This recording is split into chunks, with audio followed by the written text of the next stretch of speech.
I dub thee a nerdy knight of the round, sworn defenders of all who oppress the nerd. Now, on to the round table. Listen to what they say, for their words will guide you.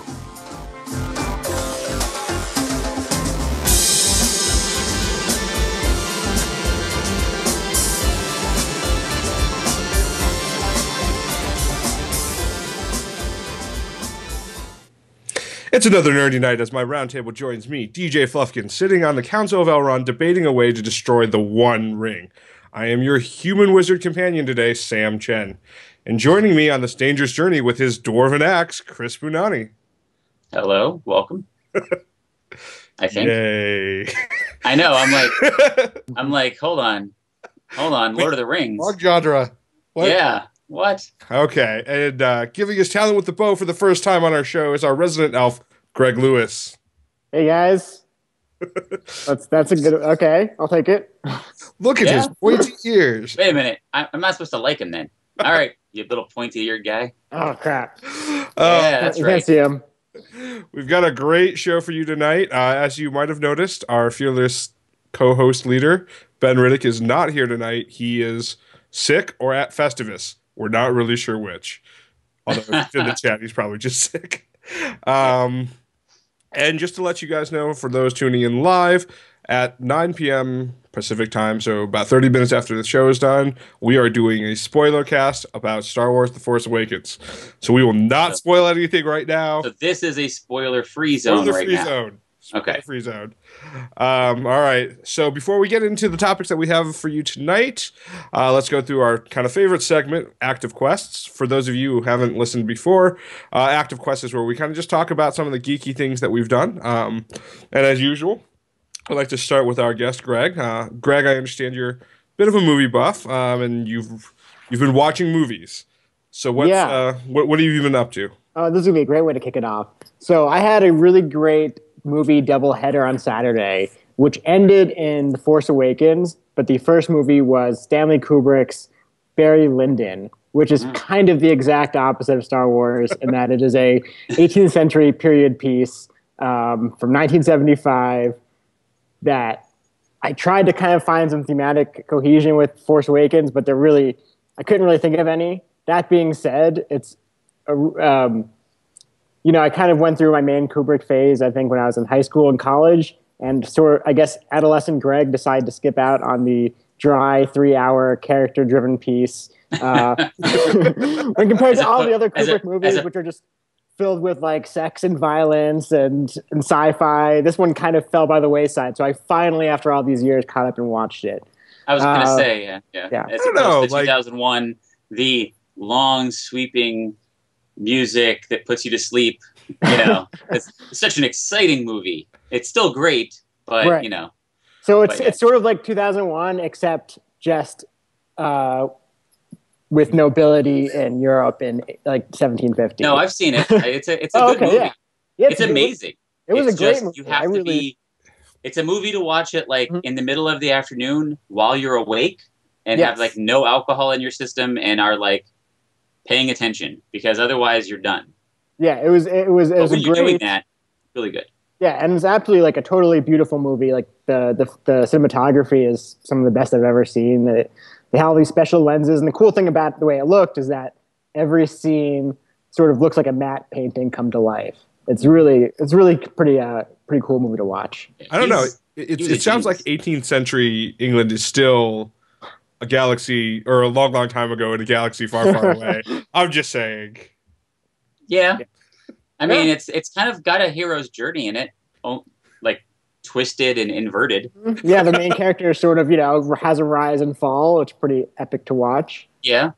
But, it's a good movie, though. I'm glad you saw it. I like Kubrick.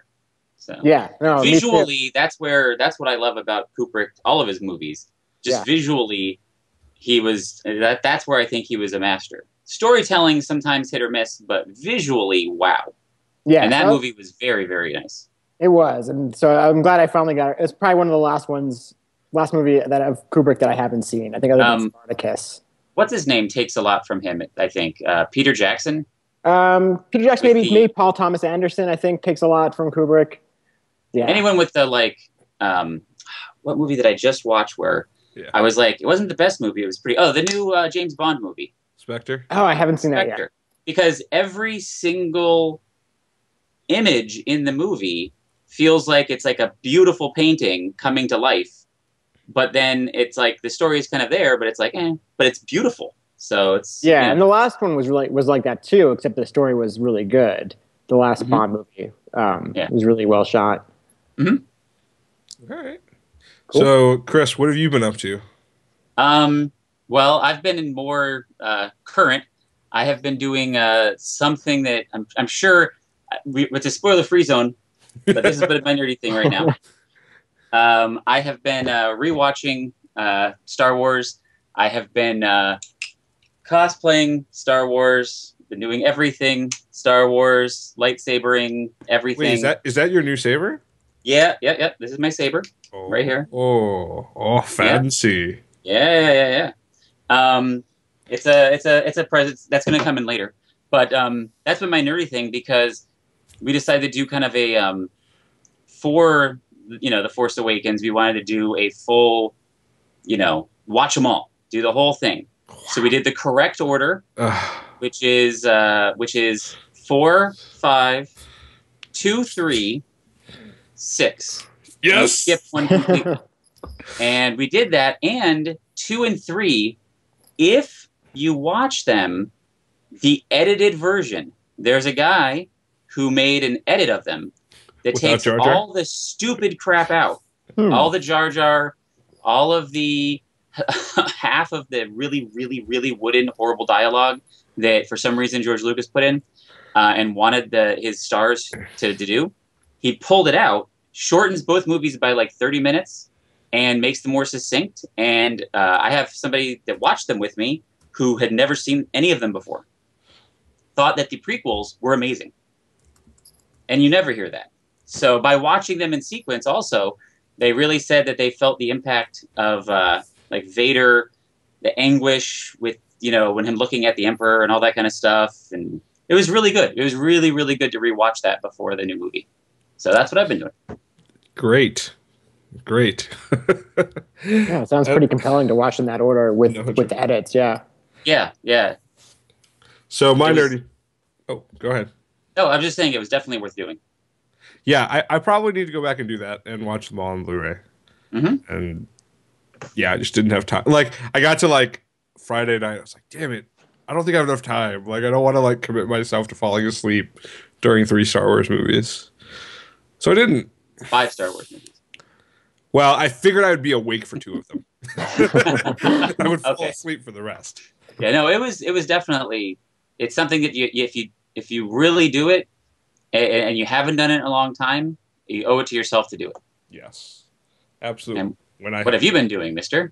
Sam Chen, over there with his new looks like a new gadget over there? It's like with my new iPad Pro. Look how it's as big as my face. Enormous. I got the iPad Pro. I got my Apple Pencil. Does it stick to the side? There's a loop. There's a loop on this. No. Does it magnetically stick to the side? The cap magnetically sticks. No. Well, then it's not as good as the new Surface 4. I'm just going to say that right now. Yeah. I always kind of think about that. No, the one thing I'll say, and having used it, I really, really like it. I do not think at any point it is something that everyone needs to get, but I will say that the way it works for photo editing and how responsive the pencil is, I can legitimately work on this instead of another product. And I think that was the big thing with the Surface, my Surface 3, is that was still not powerful enough to do what I wanted it to do. And because I was kind of stuck with using a Windows application and the limitations of that application, it just was never going to be optimized. Whereas I have an iPad version of the app of Lightroom, and it's optimized for the iPad, and therefore it works and edits very quickly. I wonder if the Surface 4, if you have it connected to a PC, because I know you don't have a PC, would do what you're wanting. Most people who own a Surface usually own a PC, so they would be able to have more, oomph and power. But and because you definitely you have the Macs, right? Yeah, And you hook you hook everything through the Mac. So, you know. Yep, I do. But it's good. It's fun. I enjoy it a lot more than I thought I would. I wouldn't have bought it if I didn't already have a Surface, and that wasn't enough. But eh. All right. So I think that's it with our active quest for the week. Let's hop into our first topic, which I guess in this case is I don't know whose topic is what. Ben came up with these topics. It's all good. Which is kind of Kojima and Sony. And so for those of you who weren't paying attention this week, or maybe it was longer than this week, I can't remember. But Kojima officially separated from Konami a little bit ago. And now in this last week officially announced a partnership with Sony. And I think he announced he was forming his own studio and that the first IP for the studio would be a Sony exclusive. Is that right? Yes, because it's Kojima Productions. Yep. And it'll be console exclusive for PlayStation 4. Yeah. And a PC release could happen potentially, but not going to Xbox at all. Screw you. Who owns Xboxes? Us. I mean, us. We do because it was really cheap. Yeah, because they let us get rid of our old bricks to buy bricks. I was going to say, because I got a 1 terabyte, a game, an extra controller for like $50. So I was like, okay. So this is a pretty exciting announcement considering, Silent Hills was scrapped and, there was all this issue around Metal Gear 5, right? That's when the first stuff started, was right before Metal Gear 5 came out. Mm-hmm. So yeah, wait, he wasn't. I love that he wasn't invited to his own. He won. Oh, he's not allowed to be there. I think he was. I think he wasn't allowed to come. I don't think it was just that he wasn't invited. It was he was not allowed. Yeah, to be in the building. Yeah, it was like, we're going to give you the award, but you're not allowed to collect it because you're not allowed to be in the building to collect it. So, but do you guys like, how long do you think this was like planned out? I mean, obviously, the news hit pretty recently. Do you think this was like? Do you think this was the plan all along? Like Kojima was like, you know what? Like, I want to strike out on my own, so I'm just gonna like do everything my way and then see how long it takes before they just kick me out. I think Kojima has been. You could tell the products have been kind of staggered more. Like, he hasn't been putting them out like as quickly as normal, and the quality wasn't quite there the last couple. And he felt stymied in some of his interviews. And I think that the separation was good. I know that I'm not buying anything else from Konami, so I'm okay with that. And I'm looking forward to seeing what he's doing. I mean, it looks great. Like, I'm happy about the fact that you're going to have somebody who can design games that are going to be that. He says he wants to do something groundbreaking. So let's see what he does. I think it's going to be freaking awesome. I think doesn't he also say like, I want to make it groundbreaking. It's going to have to be like, it's new IP, but it's going to be a full game. I promise. I promise it's going to be a full game. Yeah. Do you think it's more of a, and I'm sort of a newbie on this issue. Do you think it was more of a budget dispute or a personality dispute that kind of brought this about? I mean, it's probably both, but I mean, at the end of the day, the dollar, the almighty dollar or yen is king, right? Yeah. Like, it sounds like my impression is that his games were very expensive and costly to produce. Yeah. Yeah. And I kind of wonder how much of that is like Konami kind of just backing up, and just not wanting to produce real, like, put the money towards video games anymore and sit on some of their like other assets. Like out here in Vegas, Konami has a big building and all it is slot machines, like, right? I could see that. I mean, once you have a certain amount of revenue, it's, I definitely see that being the factor. You have to have leadership at the top that wants to innovate and wants to do stuff. And then it's possible to do it. If the only thing that the company wants is to make money, and they already have an IP that will generate money, Apple, they will not innovate anything anytime. It'll just be the same thing churned out over and over and over again, and the quality will continue to decline. So that's why you have to constantly innovate. Yeah. And I think Konami got to that point. I think he saw what was going on, and he wanted to keep pushing and innovating, got into fights and arguments because they didn't want to give him the budget to do what he wanted to do for the next gen, because he knew he would have to keep pushing. And they were like, no, we're not revamping or giving you this or whatever. There's got to be something like that. And he was like, that's it. I'm 52. I'm going to start over again. I'm rich, but I'm starting over again. Screw it. I don't care about you guys. You know, like, forget it. And then Sony was like, yeah, we'll take that, please. Yeah, we're okay. Come on. Because they need something. Sony is not like they're hurting for exclusives at all. But they're like, yes, please, we'll take it. I wonder if that was part of the mindset, because, you know, Konami, I think in Japan does a lot more than games. Here they kind of are limited to that, and, you know, to the point Citizen's making in the chat is like they're planning on devoting more resources to mobile games, which I don't know, may or may not kind of be successful. I mean, it's a cash grab, but yeah, mobile games are cash grab games if you can do them right. Otherwise, you're still jettisoning money. Yeah, as long as you have a Kardashian on it, you'll make money. Konami and Kardashian, they can put together. There's K's in their names. It's all good. Yeah. But to your point of exclusives, and this was an interesting point that I saw in a couple of the pieces about like whether exclusives are really even important anymore. And Greg, I know you don't have a current next gen console, right? I don't know. So do exclusive matter to you? Like, are you going to be like, hey, Halo 5, got to play that, going to buy my Xbox One? Well, I think this is a discussion for the next topic, but there is a game that's on my radar for next year that I think is a PlayStation 4 exclusive, although I might be wrong. And so that could get me to do it, but I would say most of my gaming is just on my computer or my phone at this point. It's pretty casual. Yeah, I mean, I think they've mentioned, like, because there's a separation between Xbox One and PS4, that, like, I think, isn't like Tomb Raider just on the Xbox One right now? And I feel like they've announced, like, they think sales aren't doing as well because it just isn't on a platform that's bigger and better. Yeah. I think Sony, we already know. I mean, we've talked about it here before. We already said, you know, Sony basically won the console wars. You know, I mean, Microsoft is trying, but Microsoft is Microsoft. They have other stuff. They don't care. You know, and you can kind of tell. Like, it's kind of an afterthought to them. And that's fair, because Microsoft's doing a ton more other stuff, whereas Sony's getting this stuff right. And yeah.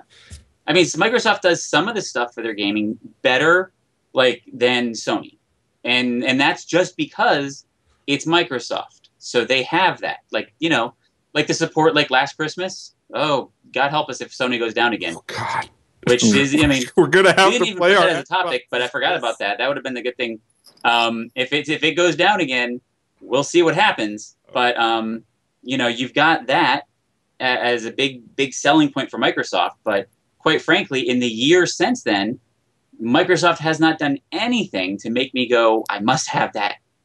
Right. There's no exclusives, you know, that have made me go, I have to have that exclusive title on Microsoft.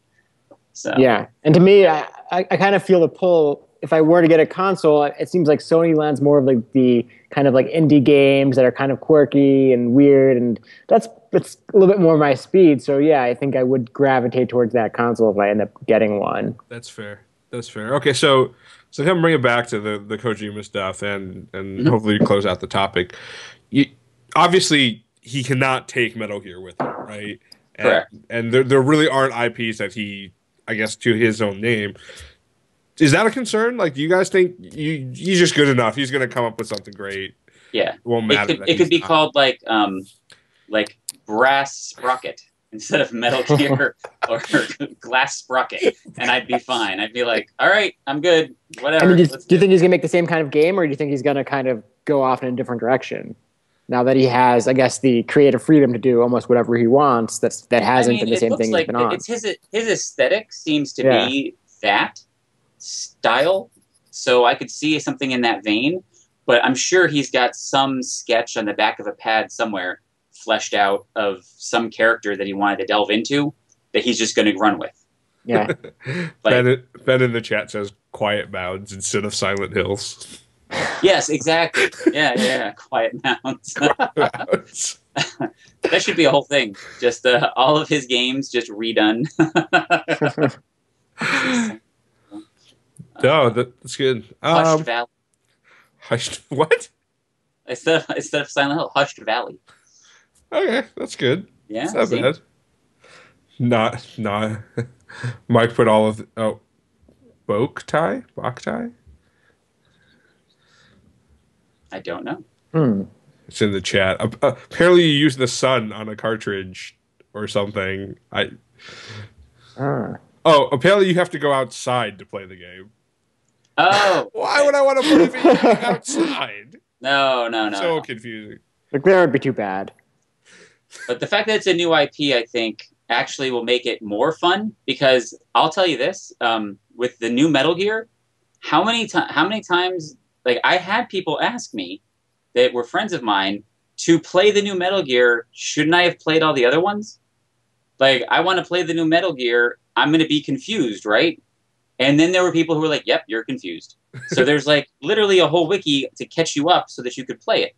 Because they don't explain things really well in Metal Gear. A lot of it's very similar to Star Wars. There's a lot of, like, you have to kind of infer stuff. Yeah. So 5 is really bad for that too. Yeah. Except there's like tens of hours of gameplay to catch up on, right? So having a fresh IP is actually a good thing for him, I think. Yeah. It gives him a chance to confuse people all over again. And have us like it. Like, who's this guy and why is he in a, instead of he's running around inside of a box, maybe he's running inside of a garbage bag, maybe this time. I don't know. Well, good. Anything else on this topic before we move to our next one? I liked it. Yeah. Well, great. So our next topic is very timely within the holiday season, and that's, essentially nerdy holiday, nerdy Christmas, that sort of thing. What kind of, what traditions you have? What do you get for that nerd in your life who has everything or who's into everything? Do you guys have any nerdy holiday traditions? I'll let the newbie take Oh man, you complain about this every time. You're like, I know. Make the guest. I was gonna say Greg can handle that one first, because I always get stuck with that. All right, Greg, holiday traditions, nerdy holiday traditions. Okay, aside from cooking latkes, which is not nerdy but delicious. No, those are good. There's this band I like, the singer I like, Sufjan Stevens, has about 100 different. He has 2 multi-album sets of Christmas songs, which is just an insane amount of material that he puts out. That's a lot, and it's just it's funny. Some of it is kind of like psalms, like traditional Christmas music, and then some of it's really soft, quiet ballads, and then some of it's really wild experimental stuff. So it's a really good mix of weird and classic Christmas music. So I keep myself. There's some songs that I really like, but I only let myself listen to it between Thanksgiving and Christmas, and then I never look at it again for the rest of the year. So it's kind of fun to be able to put that on. Keeps it fresh every year. Exactly. Yeah. That's and then good. I'll just replay the same 10 songs I like a lot, over and over again, and then it's over. Yeah. All right. That's fair. Chris, how about you? And I know one of them because I used to participate in it. All right. What's the one you participate in again? Because I have many. I don't want to embarrass myself. Oh, okay. Well, the one that I used to go to your house and was watch Doctor Who. Okay. Yeah, I was gonna say watch the Doctor Who Christmas. That's my family's nerdy holiday tradition, actually. So yes, my entire family are nerds, and we love it. As a matter of fact, we all dressed up for this holiday, and I think it's going to be a new holiday tradition because it seems like all the Star Wars are going to be out during the holidays. So it's going to be the new dress up for the holidays as a Star Wars character holiday tradition. But isn't the next one in May? Yeah, no. Next year is actually in December again, and then the next one is. Oh, you're right. The Rogue, whatever. Yeah, Rogue One is going to be in May, okay, and then it'll be in December. Then it'll be in May. Okay. But yes, so we watch Doctor Who every year. That's been a tradition for years. And in terms of nerdy tradition, actually, up until this year, my tradition has been every year for Christmas, I got Assassin's Creed. And I would Come on, play 7 out of 10, Chris. You can Huh? do it, man. Sam, you can attest to this one because you've done this with me. We get Assassin's Creed for Christmas, and then we play Assassin's Creed until we beat Assassin's Creed for like the next week solid. It's true. It's true. Are you going to get it this year? What do you think you're going to get it? I doubt it. Well, maybe it could be a gift from somebody I know that's in Vegas, but you know, No, it's not. might be for me, I guess. And I'm not probably going to get it. It's not on my list because they burnt me. Unity was not good, and I have not heard anything that's making me want to change my mind on the new one. 7 out of 10, Chris. 7 out of 10. Yeah, 7. People give 9s out of 10s to like anything, and I got a 7 out of 10. Just gonna say. All right. That's fair. Okay. But how about for you, Sam? Do you have any nerdy traditions you're keeping up over there? Yeah, I think apparently it's freezing in the chat because I guess I'm frozen. You can't see me. All right. It's okay. I've frozen in a happy face. That's okay. No, so I think watching Doctor Who on Christmas was definitely one of the traditions. Last year I started the very Jewish tradition of going to Chinese food and possibly catching a movie, which I will probably continue, but that's not inherently nerdy. I don't think like my family was really never into stuff like we were growing up. Like Christmas for me growing up was like about 2 hours long. Like you woke up in the morning, you opened your presents, parents wanted you to take some pictures, and then that was it, right? Like the rest of the game was just me like playing with whatever present I had, which is probably some Final Fantasy game. So, no, but see, I am down for holiday. Well, so here's the other thing. I have some traditions surrounding this time. Like I like to watch Love Actually because it is in my mind like a Christmas movie. But yeah, I mean, like I'm down for new holiday traditions when it comes for stuff like this. Speaking of movies, it is not Christmas until you watch Hans Gruber fall off of Nakatomi Plaza. What? You have to watch.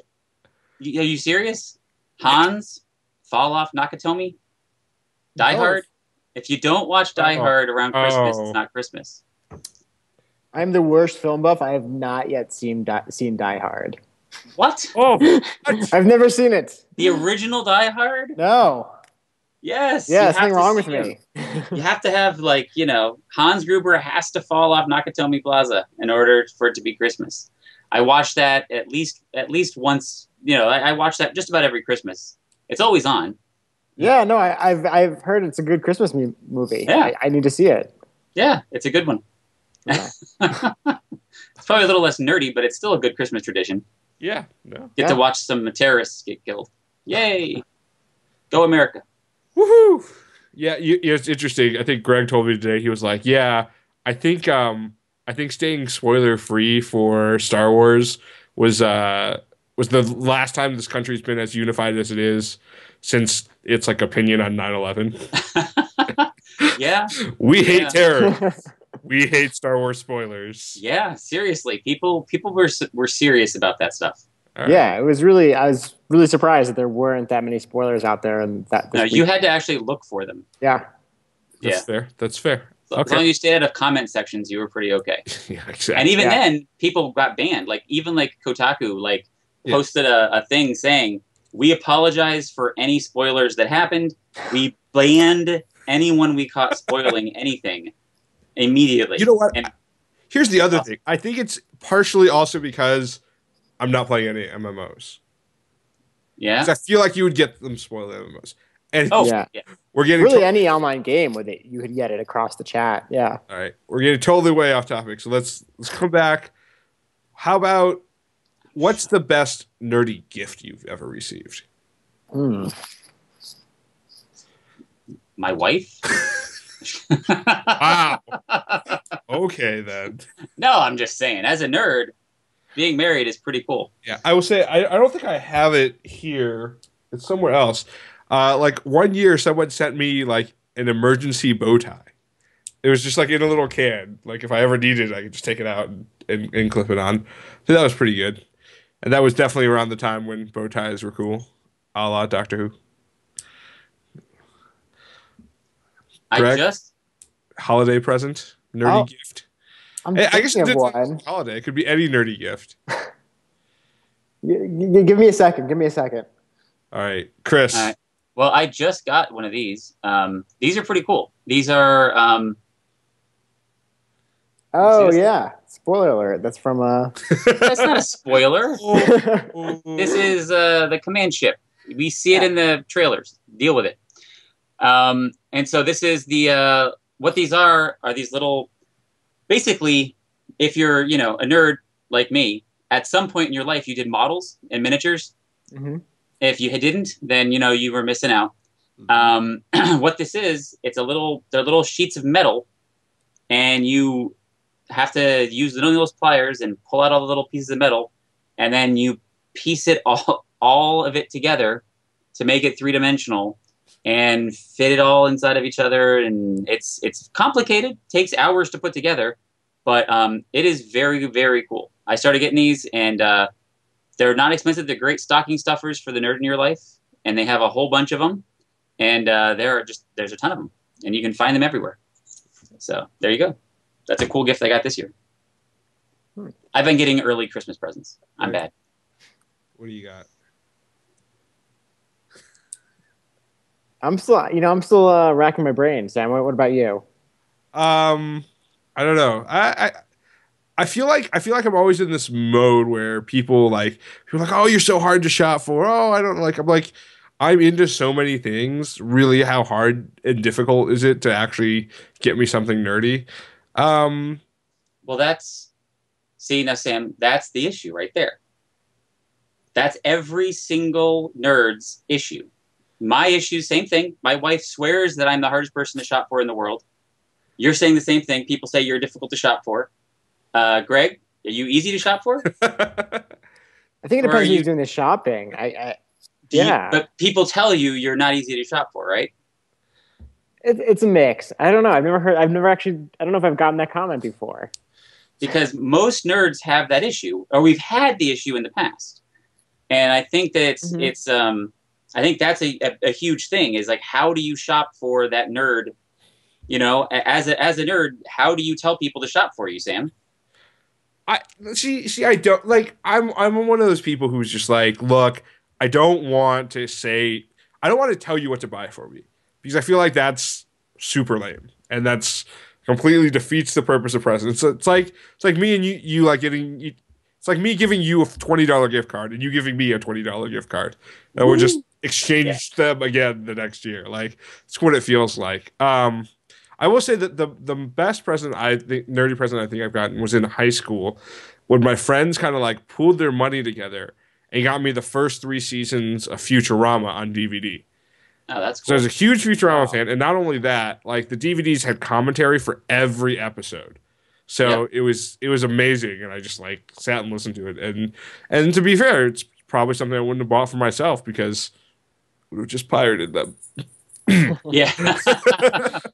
But yeah, that's a good gift.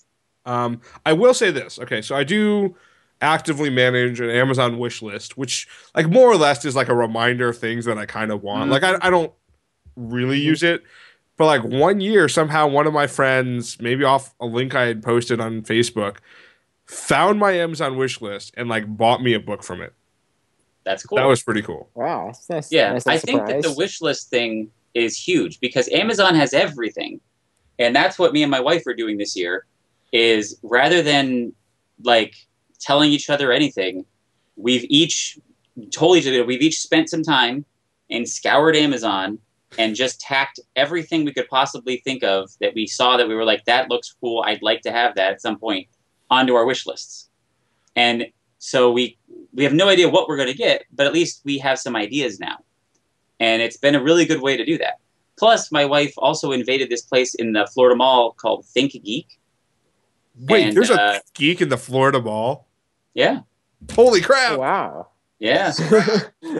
And there's another place in there too. She had ThinkGeek. Did they open it after they got bought? What? Okay, GameStop opened it. Okay. What did? Because GameStop bought ThinkGeek. Oh, okay. Then they opened the physical store, I think. Yes, yes. So yeah. The ThinkGeek is like across from GameStop. So there's an actual physical ThinkGeek with everything in it. It's awesome. You walk in there and you're just like, I'll take it. What? Yeah. The store. I'll have just all of it. Could you just put this in my home and then I'll just leave? It's basically Brookstone for geeks. Yeah, it's pretty cool. So yeah, she started invading that place because she works right up near there now, and so that's been good for me as a nerd. I'm enjoying that. ThinkGeek is good. How about like T-shirt sites? Like, do any of you buy from the online T-shirt vendors? Because they do like a lot of pretty geeky / creative spins on stuff. I got a Christmas shirt from a Star Wars Christmas shirt. So from one of that, like one of the ones on Facebook that has the your lack of cheer is disturbing. So it's for the ugly sweater or cool sweater contest, but it's Florida, so it's T-shirts. Oh, that's fair. That's fair. Yeah, I love the fact that I think it was last year, like NPR did a piece where they were talking about how like the trend of ugly sweaters got so popular that like people were having a hard time stocking them because people just kept buying ugly sweaters. Yeah. It's just like the most ridiculous fad ever. Like, yep. It's still going on. If someone were to buy me the Drake ugly sweater with the Hotline Bling dance to it, which I've seen on the internet, they'd probably be my new best friend. That's fair. That would be pretty great, if in case anyone's listening. There you go. All right. So, anything else before we move on to our third and somewhat final topic? Not for the night, but for the show. No, but if anyone wants to buy me anything from my wish list, I'll post it at the end of the chat.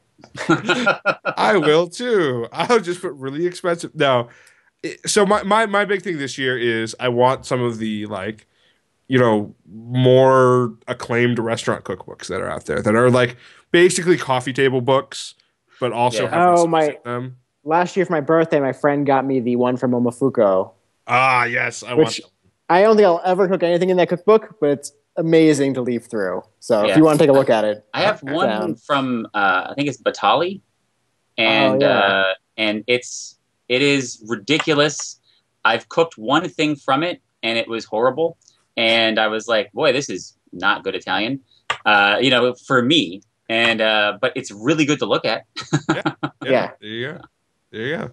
All right. So our last topic of this part of the evening has to do with video games, and specifically what our most anticipated video games of 2016 are. Ooh. So since all of you knew this was coming, and I know what Chris's answer, I know both of your answers already. Greg, what about you? What's your most anticipated game slated to come out in 2016? Yeah, so unless Civilization 6 gets announced and comes out next year, which is possible but probably not likely, the one that seems to be most interesting to me is No Man's Sky, which is the one I referred to earlier on PlayStation 4. I've seen a couple of the playthrough videos, and this could be one of those games, kind of like Spore, where it sounds really cool on paper and they make it look really cool in the demos, and then by the time anyone actually plays it, they realize it's terrible. But I can't help but watch the playthrough videos and think this game looks like the coolest thing I've ever seen. I want to go through all these different worlds and I don't even know what you do in the game. It just looks really fun. Which is the issue with that game. Yeah, no, exactly. Right. That's why I am. You just keep flying to new universes. It's great. Right? Is there actually anything to do, or do you just kind of jump around a lot? Well, what was the problem with Spore? Was it looked and be like, oh my god, I can create civilization from the ground up. This is going to be amazing. I can make things. Nope, I'm going to put boobs on everything. You could make all these characters look like dicks, and it's. Yeah. I mean, but you can do stuff on the planets. I think there's animals and other stuff you can interact. Yeah, but you don't know how you're going to interact with it, really. No, that's fair. Right, I think that's the big question mark. It could be really cool. Or are you going to go down and shoot everything? Are you going to go down and talk to things? You're going to have to give things times. I don't know. Too much. Yeah. I mean, so what are you hoping it is?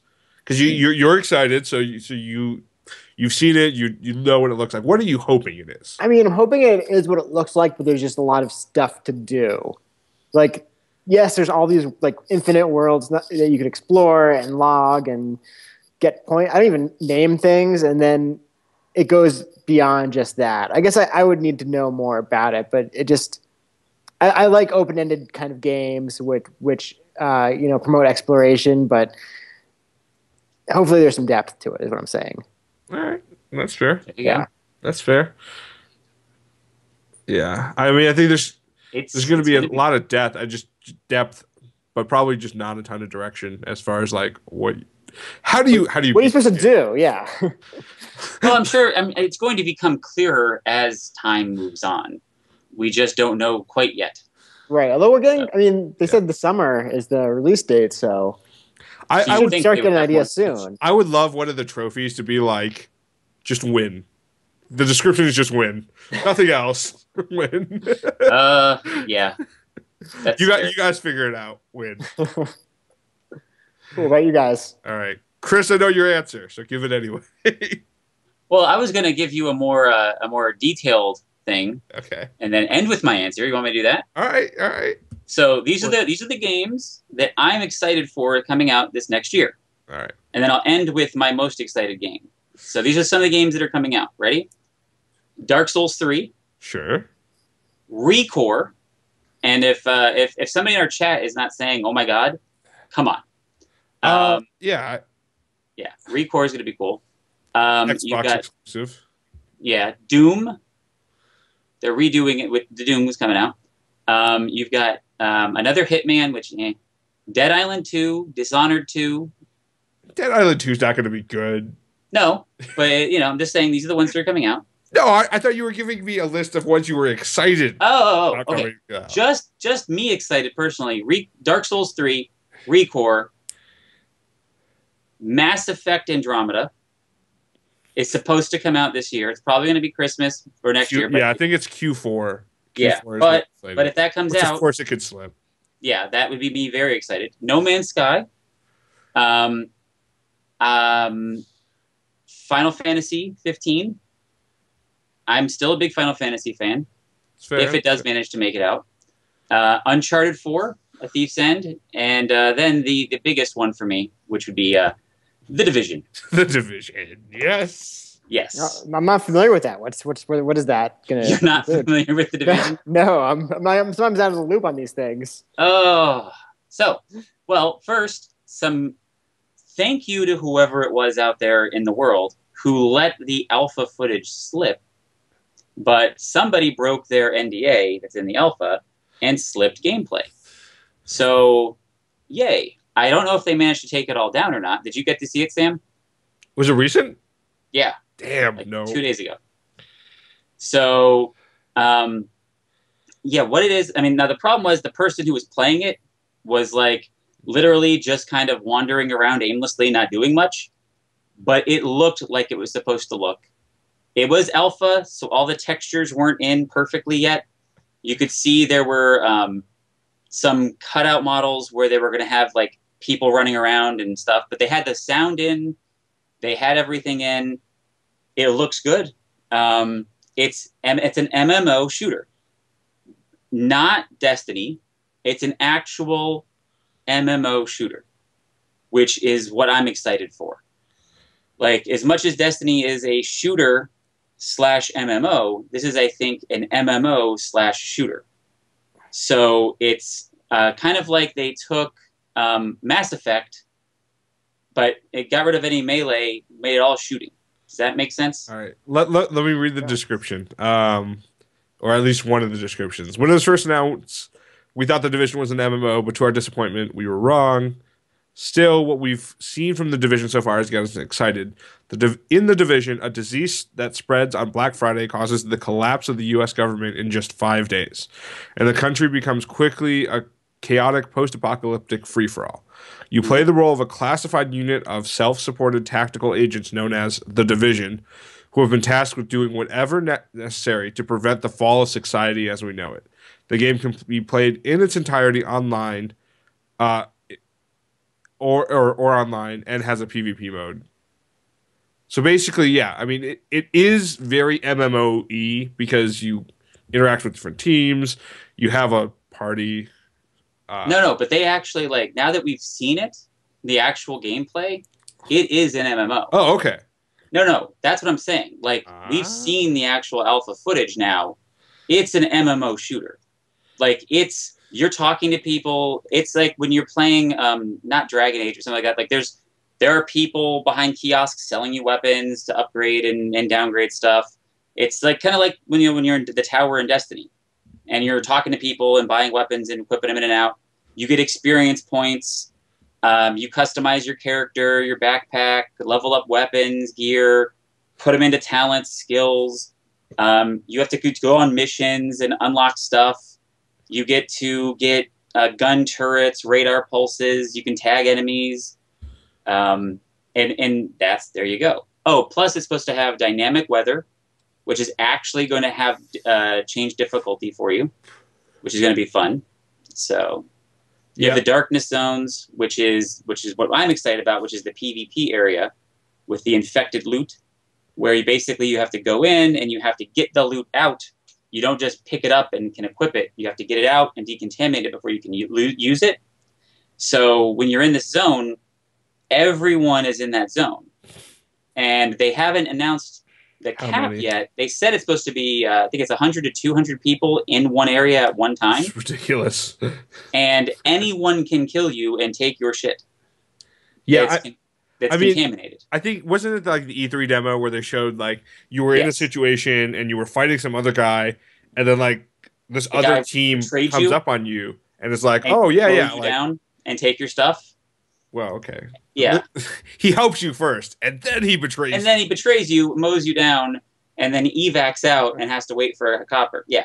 It looks really, really good. So I'm just excited because I've actually seen the alpha now, and the alpha looks good. So, and that's my thing is, if it didn't look good in the alpha at all, I would have been upset, but it looks good. There wasn't a ton of combat in the alpha footage that leaked. It was mostly just him wandering around the home base, but it looked great.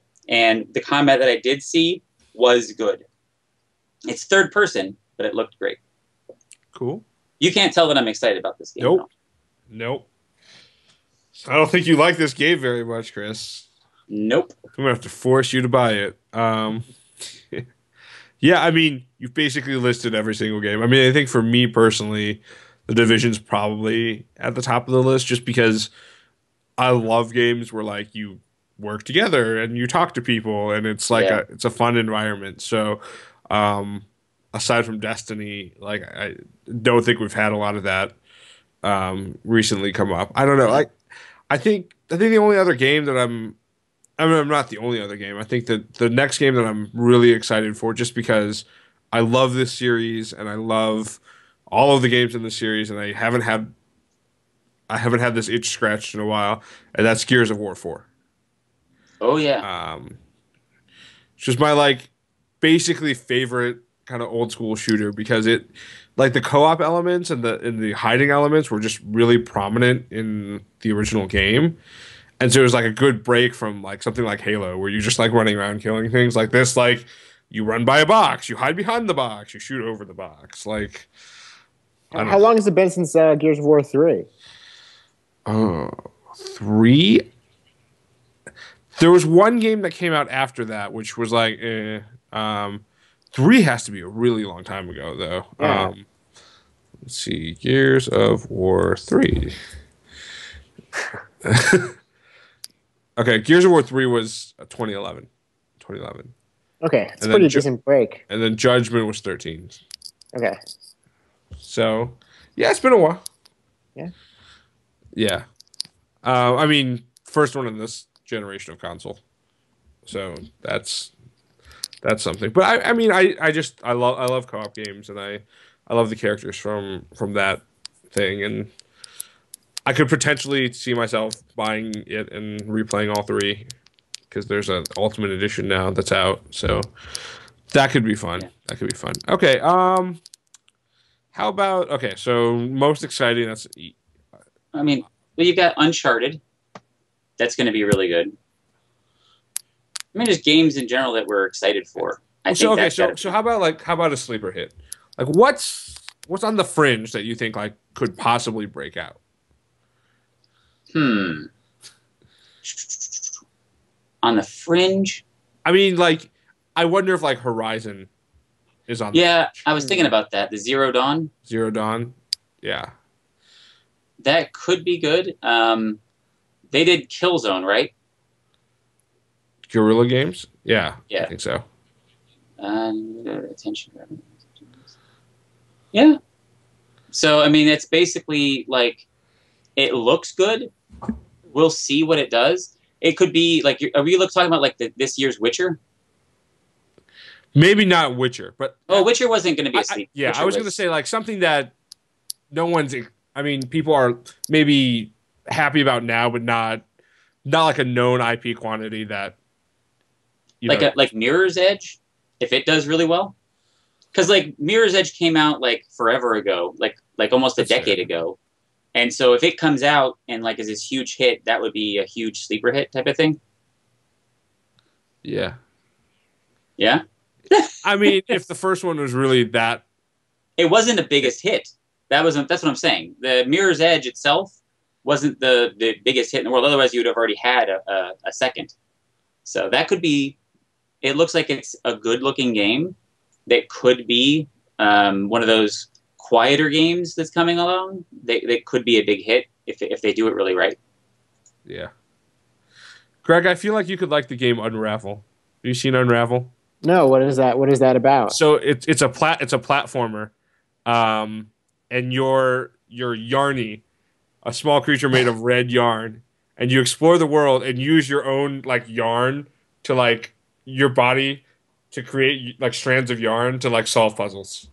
That sounds like it can be pretty clever. I've played a few of those clever platform games in the past, like World of Goo and Braid, and where is that going to be on? PS4. Okay. Yeah. Of course, like I just said. PS4 gets all the cool indie games that are weird. Yeah. Okay. No one's gonna vote for Last Guardian.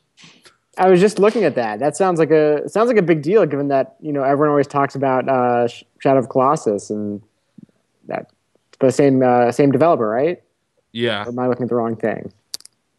Yeah, Team Ico.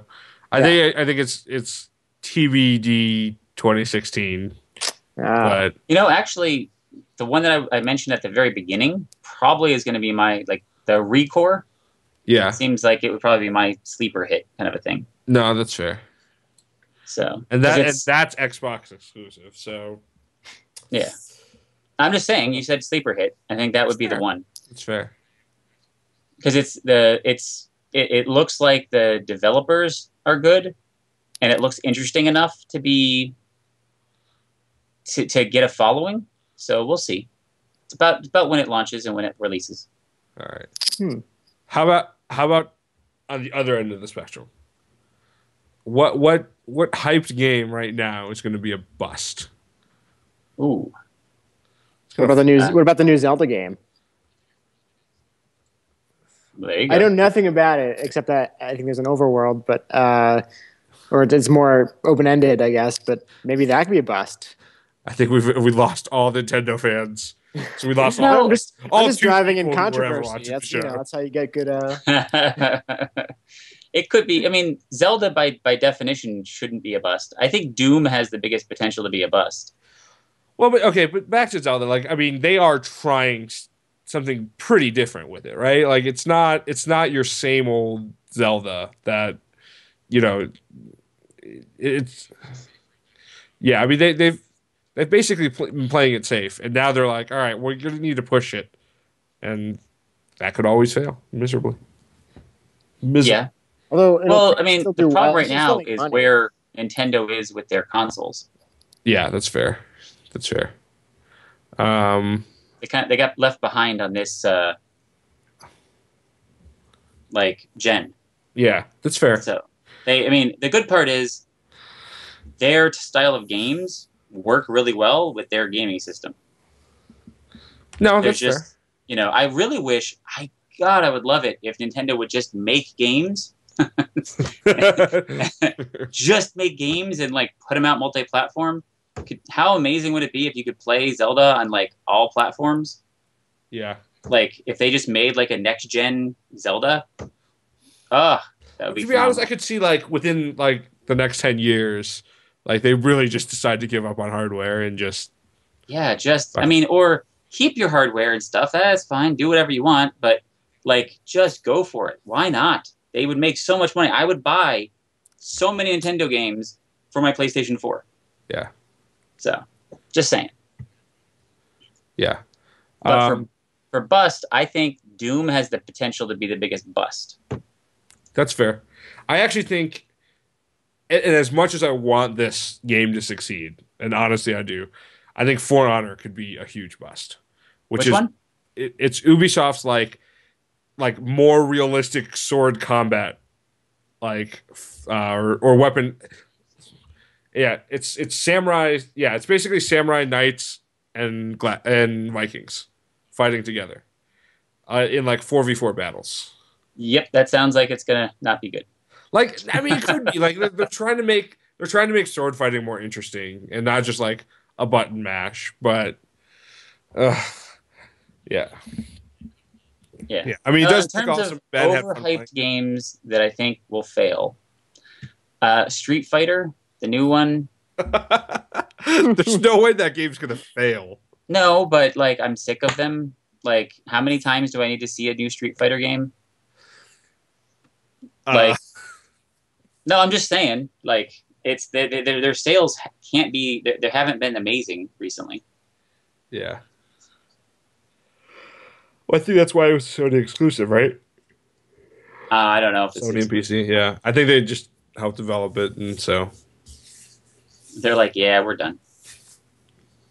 It's PS4, PC only, and it's crossplay, which could be interesting. All right. Well, anything else on the topic of what you're expecting for 2016? The Division. The Division. All Division. All. Listen, actually, you know what? There you go. That could be the biggest bust because if it is horrible, it's going to be the biggest bust in like 5 years. Because like Destiny came out of nowhere and was a hit. Like it didn't have the hype leading up to it that the Divisions had. In terms of like for me personally. Yeah. Okay. I mean, it had a lot of hype. It did. Yeah. But like it didn't have like it does have a ton of hype. I never mind. Okay, it had a lot of hype. But like this is Ubisoft's like this is their redeeming thing. They have to have this. Well, so I'll say the difference. I think Destiny had a ton of marketing behind it, whereas I think Division has a lot of hype behind it. Like we're not seeing a ton of content that's saying like it's gonna be great. It's just like this game is cool. You're gonna want to play it. Like so, I could see that. I could see that. All right. Well, I think that's a good of place as any to close out our show as we reset for our Star Wars spoiler cast to start in less than 30 minutes. Yeah. So it's been great this week. Thanks so much for joining us. Remember, you can find us all over the internet. Greg, where can people find you? They can find me on Twitter, where I will occasionally go on rants and say things that are sometimes interesting. At Greg D. Lewis. They're often interesting. I get good feedback on it. So, follow me there. All right. And you can find Chris. I don't know where you can find Chris anymore because he changes his Skype name, his Twitter ID more often than every time he's on the show. It's a different one. I've been on one. It's just at C Bonani. That's it. That's my Twitter. At C Bonani. BUONANNI. Okay. I even spelled it out for you. Come and find me. I will tweet at some point. That's a good point. And you can follow me on Twitter, Facebook, everywhere that has a user login at DJ Fluffkins. And you can follow everything Nerdy Nights related at nerdy_nights on Twitter and our website, www.nkrn.org. Remember, Nerdy Nights Radio is live on Twitch and soon to be YouTube Gaming every Monday evening at 7:30 p.m. Pacific time, and you can be a part of the show live by participating in the chat. You can find the show in split videos on YouTube at Nerdy Nights, where you should comment, subscribe, and like the show, and on iTunes, where you should leave us a glowing review so that other geeks like yourself can find the show. Thanks again, everyone, for making an excellent night, and I officially dubbed the Nerdy Nights of the Round. Go out and defend the realm of the Nerdy Nights, and until next week or in 30 minutes, remember, it's dangerous to go alone.